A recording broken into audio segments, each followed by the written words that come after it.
Hello everyone, start करते हैं इस वीडियो से जिसमें हम लोग पढ़ने वाले हैं आज पहला पार्ट चैप्टर 5th का 12th बायोलॉजी। एंड जो ये 5th और 6th चैप्टर है ना, ये बच्चों को अक्सर परेशान करते हैं।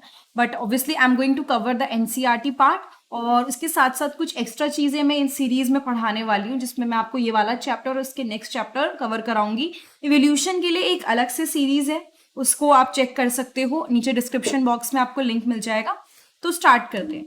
Have you ever wondered why an elephant always give birth only to a baby elephant and not some other animal? मतलब कि कभी आपने सोचा है कि एक एलिफेंट जो होता है वो हमेशा दूसरे मतलब एक बेबी एलिफेंट प्रोड्यूस करता है, कोई और एनिमल प्रोड्यूस नहीं करता। मतलब is there any other reason? तो उसने क्या बोला, और why a mango seeds form only a mango plant and not any other plant. मतलब सिंपल सी बात है, कोई ऑर्गेनिज्म अपने जैसा ही एक ऑर्गेनिज्म क्यों प्रोड्यूस करता है, कुछ और प्रोड्यूस क्यों नहीं करता है। सो इनके जो ऑफस्प्रिंग्स होते हैं, मतलब सपोज पेरेंट्स हैं, पेरेंट्स के जो बच्चे होते हैं उनको हम लोग बोल देते हैं ऑफस्प्रिंग। मैं इस चैप्टर को ऐसे समझाने वाली हूँ जैसे कि आपको शायद ज्यादा डिटेल में नहीं पता है, तो इसलिए मैं छोटे छोटे वर्ड्स को कवर करने की कोशिश करूंगी। और do they show differences in some of their characteristic, या फिर या तो बिल्कुल डिट्टो सेम हो या थोड़े बहुत शायद उनको डिफरेंस देखने को आपको मिल जाए। Have you ever wondered why siblings sometimes look so similar to each other?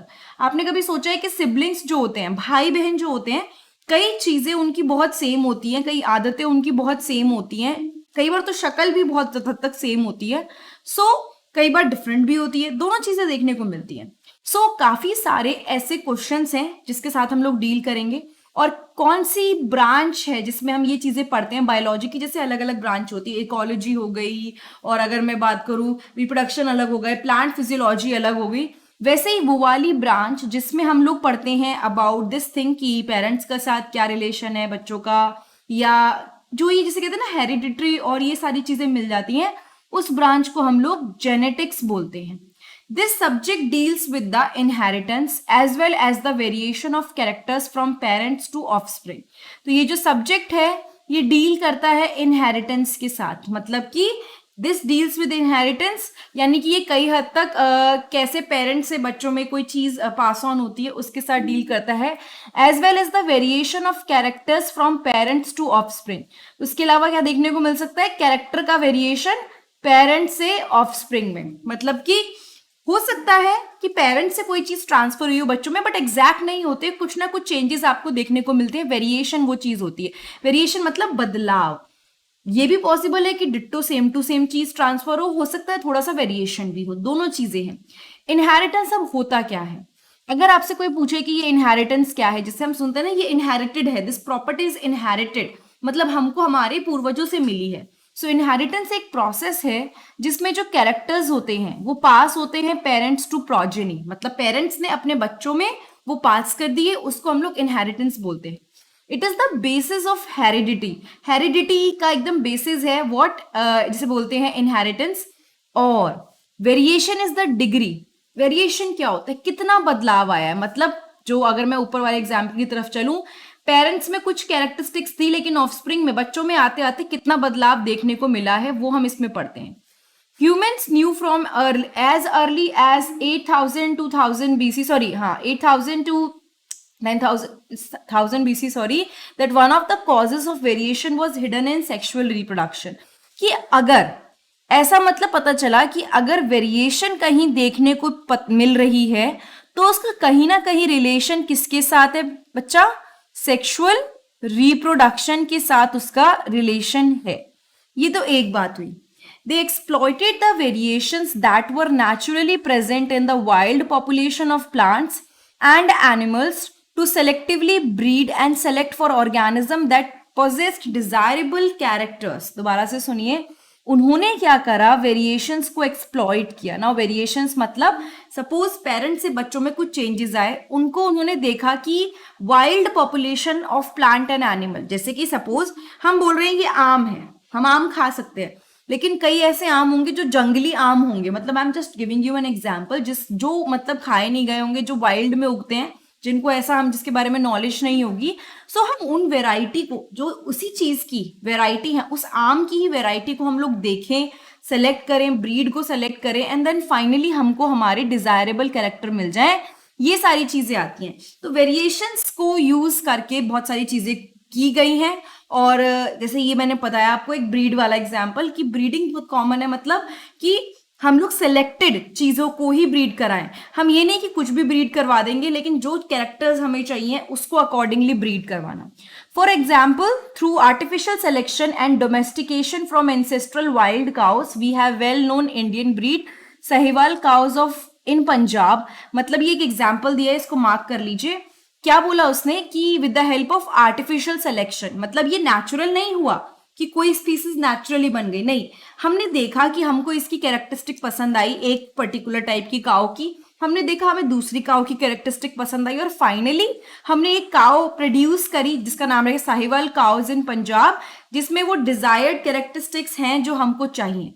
We must, however, recognize that though our ancestors knew about the inheritance of character or variation, they had very little idea about the scientific basis of these phenomena. Obviously, उनको idea था कि किसी parents के बच्चा हुआ है तो हो सकता है बिल्कुल डिफरेंट बच्चा हो, मतलब कुछ कैरेक्टरिस्टिक सेम रहेंगे लेकिन काफी चीजें वेरिएशन होंगी। हमें काउस के बारे में आइडिया होगा कि ये उसी की ब्रीड है, लेकिन मतलब ये उसी की ऑफस्प्रिंग है उस पर्टिकुलर काउ की, बट अलग हो सकती है। लेकिन उनको इसके पीछे साइंटिफिक जो था ना, कुछ भी वो नहीं पता था, zero idea about it. So they had very little idea about the scientific basis of these phenomena.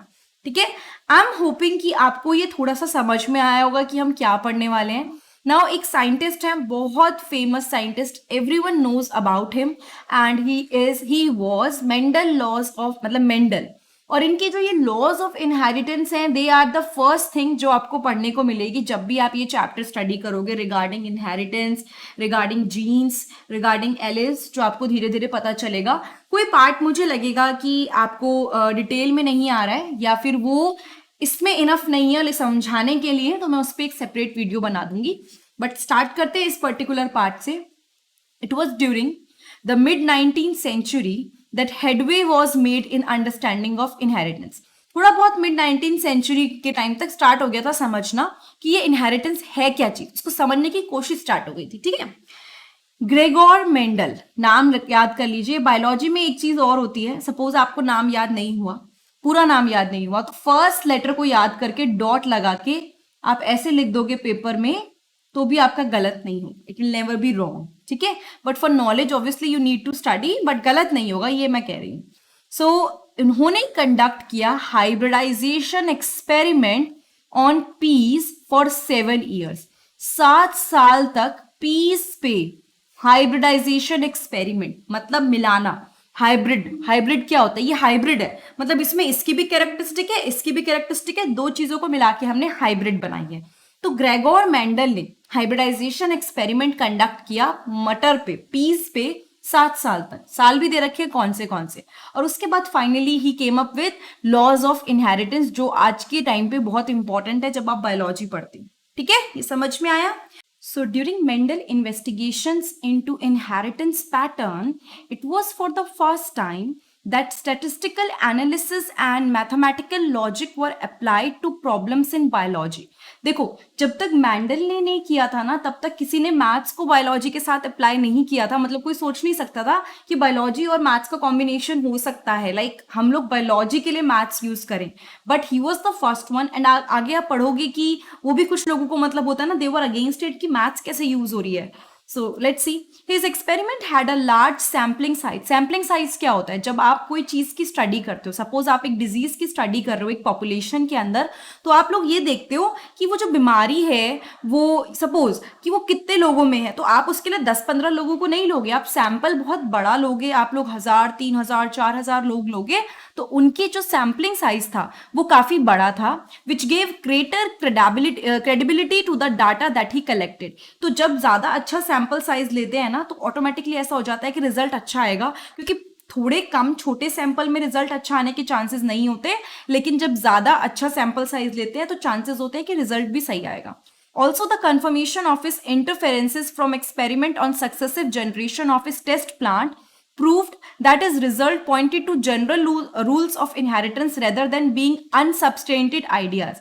मतलब उसके बाद क्या हुआ कि जो भी उन्होंने एक्सपेरिमेंट करे, ठीक है, अब उन्होंने कई तरह के एक्सपेरिमेंट करे, आगे पॉपुलेशन में दिखाए, बार बार वो एक्सपेरिमेंट करे, बार बार पॉपुलेशन में वो चीज दिखाई, तो ये चीज लगी कि ऐसा ही नहीं है कि सिर्फ उनके दिमाग का ये एक आइडिया था, दे वर सर्टेन रूल्स जो एक्चुअली सही थे, उन्होंने अपने एक्सपेरिमेंट से, अपने एक्शन से ये प्रूव कर दिया था। Mendel investigated characters in the garden pea plant that were manifested as two opposing traits. तो उन्होंने जब पी प्लांट को लिया तो उन्होंने हमेशा दो ट्रेट लिए जो बिल्कुल अपोजिट हुए। सपोज उन्होंने लिया टॉल और ड्वार्फ प्लांट, एक पेड़ जो बहुत बड़ा है, मतलब एक पौधा उसका पी का जो काफी बड़ा है, एक ड्वार्फ यानी छोटा है, एक येलो और ग्रीन सीड्स जो प्रोड्यूस कर रहा है, तो ये भी कॉन्ट्रास्टिंग कैरेक्टर्स हो गए।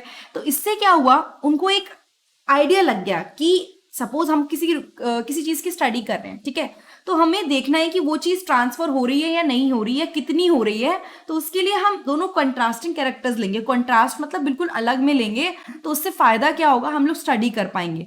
तो उन्होंने इस एक बेसिक फ्रेमवर्क प्रोवाइड किया ऐसे कि इनहेरिटेंस का एक मतलब जिसे कहते हैं ना प्रॉपर आइडिया लग जाए, which was expanded on by later scientists to account for all the diverse natural observation and the complexity inherent in them. तो जब कोई साइंटिस्ट काम करते हैं तो जरूरी नहीं होता कि उनका काम उनके साथ रह गया। सपोज किसी ने कोई चीज की डिस्कवरी करी तो आगे वो कैरी फॉरवर्ड होती है, बहुत सारे लोग होते हैं जो उस चीज पे और डिटेल में काम करते हैं, ठीक है। Mendel conducted such artificial pollination cross pollination experiment using several true breeding plants pea line. True breeding क्या होता है कि उसमें कोई बाहर से कोई मिक्सचर नहीं हुआ गया है और बिल्कुल मतलब जिसे कहते हैं ना कि एक ही लाइन यूज हुई है। सपोज अगर हम लोग कभी डॉग खरीदने जाते हैं तो आपने सुना होगा शॉपकीपर कहता होगा बिल्कुल प्योर लाइन है, मतलब इसके जो भी अगर हम बात कर रहे हैं वो बाहर से कुछ भी आके ब्रीड नहीं करवाया गया, वही ब्रीड चल रही है एंड इट इज ट्रू, कुछ मिलावट नहीं है, बहुत देख के मतलब इसको ब्रीडिंग कराई गई है। तो मेंडल ने आर्टिफिशियल पॉलिनेशन यू नो कि गैमेट का ट्रांसफर हो जाता है फीमेल तक, मेल गैमेट का फीमेल गैमेट तक, तो उन्होंने वो आर्टिफिशियली करवाया। क्रॉस पॉलिनेशन एक्सपेरिमेंट करवाए कई सारे ट्रू ब्रीडिंग पी लाइन्स को यूज करके। A true breeding line is one that having undergone continuous self pollination shows the stable trait inheritance and expression for several generation। उसमें बाहरी मिलावट कुछ नहीं होती, खुद से सेल्फ पॉलिनेशन करा करा के बार बार पॉलिनेशन करा के एक स्टेबल ट्रेट इनहेरिटेंस, मतलब उसमें आपको ज्यादा वेराइटी देखने को नहीं मिलेगी, एक मतलब ट्रेट इनहेरिटेंस देखने को मिलेगा जो डायरेक्ट होगा।